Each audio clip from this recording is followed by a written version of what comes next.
आप लोगों ये एक सवाल दिखा रहे हैं एक्सरसाइज 2.3 से, तो इसको सवाल को आप लोग अच्छा से समझने का प्रयास कीजिए और चैनल को अभी तक सब्सक्राइब नहीं किया तो सब्सक्राइब कीजिएगा और लाइक कर दीजिएगा। तो देखिएगा, ये आपका पी एक्स जो है आपका इस सवाल में दिया है, ये पी एक्स का काम भाज्य करेगा। और देखिए यहाँ पर लिखा है जी एक्स आपका भाजक, क्यू एक्स भागफल और आर एक्स शेषफल। तो हमेशा हम लोग जानते हैं कि भागा में आपका जो भाज्य होता है, जो सबसे बड़ा होता है वो अंदर होता है, भाजक आपका बाहर होता है। तो ये भाज्य हो गया, ये भाजक हो गया। अब देखिए हम लोग भागा देने के समय कुछ बातों का ध्यान रखें। जैसे ये जी एक्स जो आएगा, यानी कि जो आपका भाजक जो होगा, ये भाजक ये कभी जीरो नहीं होगा, पहला चीज़। दूसरा चीज़ जो आर एक्स आएगा, यानी जो शेषफल आएगा, वो या तो जीरो आ सकता है, जिस भागा देते हैं, जिस मान लीजिए आप 8 को 8 से भागा देते हैं, 8 एकम 8 तो जीरो आ जाता है, तो जीरो आ सकता है। या तो आपका जो आर एक्स का घात होगा वो जी एक्स का घात से बड़ा, मतलब जी एक्स का घात बड़ा होगा आर एक्स के घात से। जैसे यहाँ जी एक्स का घात एक्स का पावर 2 है, तो आर एक्स का घात एक्स का पावर 2 का भी नहीं, मतलब उससे छोटा है, एक्स का पावर 1 आएगा। ये आपको बात को ध्यान रखना है। तो चलिए देखिए पहले इस भागा को हम लोग कैसे, तो ये एक्स का पावर 2, एक्स का पावर 2 माइनस 2 है, और ये एक्स का power 3 minus 3 x square plus 5 x minus 3। तो इसमें देखिए इसको हम लोग क्या ऐसा गुना करेंगे कि एक्स का पावर 3 आ जाए। तो एक्स का पावर 2 में क्या गुना करेंगे, तो सिर्फ एक्स गुना करेंगे, ठीक है। तो हम लोग यहाँ एक्स गुना करते हैं। यदि आपको दिक्कत होगा तो इसके साथ इसको हम लोग भागा कर लीजिए। जैसे एक्स का पावर 3 है और एक्स का पावर 2 है, तो इसको भागा कर लीजिए। तो भागा में आप लोग जानते हैं पावर में तो घटा होता है, तो 3 माइनस 2 1, तो एक्स का पावर 1 माना एक्स। तो आप ऐसे भी कर सकते हैं यदि आपको दिक्कत हो, नहीं तो आप सीधे ऐसे कीजिए, एक्स का पावर 2 है तो इससे क्या गुना करेंगे, एक्स का पावर 3, पहला टर्म को ही आपको देखना, तो एक्स का पावर 3 आ गया। तो चलिए एक्स का पावर 3 लिखते हैं। अब देखिए इसका आगे प्लस साइन लिए तो प्लस माइनस माइनस। अब देखिए यहाँ पर 2x आ रहा है, जब यहाँ पर 3x स्क्वायर है, तो एक्स स्क्वायर में मत लिखिए, इसको आप एक्स का वाला टर्म में ही लिखिएगा। ये जो x आपका आया, इस इन दोनों को बार बार बनाया, तो पहले एक्स से एक्स स्क्वायर किया तो एक्स क्यू हुआ, फिर हुआ minus plus plus minus minus हुआ, और 2 के साथ x गुना किया तो 2x हुआ। तो ये 5x के नीचे लिखिएगा, एक्स स्क्वायर में मत लिखिए। अब ये प्लस है, इसका आगे साइन है मतलब प्लस है, तो माइनस कर देना, इसका आगे माइनस है तो इसका आगे प्लस कर देना। यहाँ देखिए यहाँ साइन चेंज मत कीजिएगा, क्योंकि ये आप इसका टर्म का तो काम ही नहीं हुआ। तो ये माइनस अब जो है इसका आगे प्लस है, तो ये प्लस काम नहीं करके माइनस काम करें, तो ये माइनस है और ये प्लस सेम चीज़ है और साइन अलग है तो कट जाएगा। इसी तरह ये माइनस अब काम नहीं करेगा, ये प्लस यहाँ पर काम करेगा, तो 5 और 2 7 होगा। पर पहले मेरा 3x स्क्वायर, तो पहले माइनस 3x स्क्वायर को लिखा देना। हमेशा याद रखिएगा कि टर्म को बड़ा से छोटा के रूप में ही लिखिएगा, और 5 और 2 को जोड़ दिए तो 7x हो गया और माइनस 3 हो गया। अब फिर हम लोग देखेंगे कि इस एक्स स्क्वायर में क्या गुना करेंगे कि माइनस 3x स्क्वायर होगा, तो माइनस 3 गुना करेंगे, साधारण सी बात है। तो माइनस 3 और ये प्लस प्लस माइनस माइनस, और 3 से एक्स स्क्वायर गुना किया तो माइनस 3x स्क्वायर हो गया। अब देखिए माइनस माइनस क्या हो गया प्लस, और 3 दूनी 6, तो प्लस 6 हो रहा है ना, तो एक्स वाला टर्म को मत लिखिए, वो आपका प्लस सिर्फ 6 है तो वो 3 के नीचे लिखिएगा। फिर उसी तरह करेंगे, फिर ये माइनस है तो इसका उल्टा साइन प्लस देंगे, ये प्लस है तो इसका उल्टा साइन माइनस देंगे। ये गोल घेरने को जरूरत नहीं, आप समझाने के लिए कर रहे हैं। तो आप इसको फिर कैंसिल कर दिए, क्योंकि प्लस वाला एक चल गया तो डिफरेंट साइन हो गया, तो फिर कैंसिल हो गया।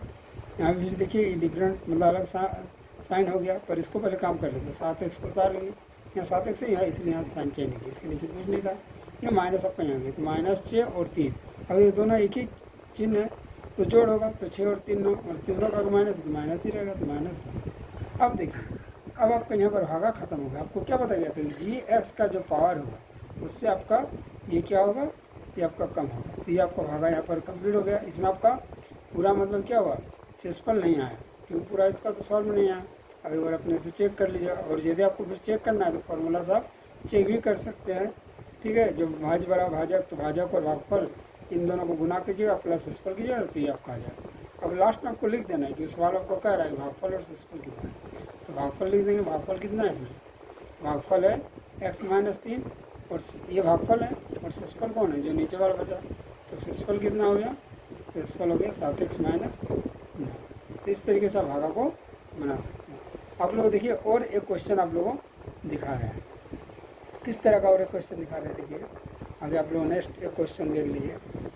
अब देखिए इसी का क्वेश्चन नंबर 2 का हम सवाल बता रहे हैं।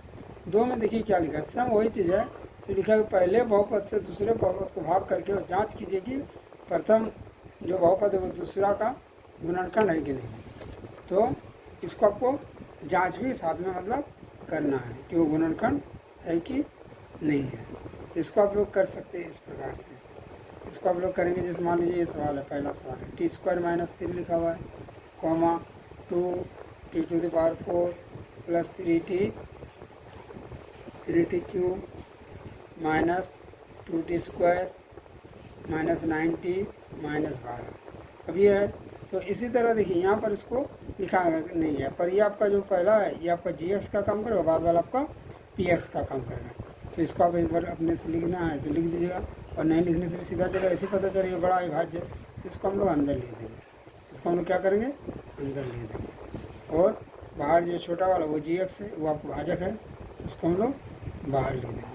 तो इसको हम लोग अच्छा से उतार लेंगे। अब हम लोग क्या करेंगे, इस पूरा को t² माइनस 3 देंगे। और हमेशा ये याद रखिएगा कि आपको सीरीज आपका उतारा होना चाहिए। अब देखिए ये भागफल आप ऊपर भी लिख सकते हैं या किनारे लिख सकते हैं। हम लोग किनारे लिखते हैं, ऊपर जगह कम है, तो t² से क्या गुना करेंगे, तो 2t² करेंगे, तो ये 2 आ गया, और ये प्लस माइनस माइनस हो जाएगा। फिर देखिए और 3 दूनी क्या हो गया, 6t² हो गया। तो इसको ले देंगे, यहाँ प्लस है तो उल्टा साइन माइनस, माइनस है तो प्लस। अब हम लोग थोड़ा फर्स्ट करते हैं, तो ये कैंसिल हो जाएगा, ये 3t³ हो गया। अब आपका देखिए ये आपका प्लस 6 यहाँ चल जाए तो प्लस 6 में माइनस दोगे तो प्लस 4t² हो जाएगा।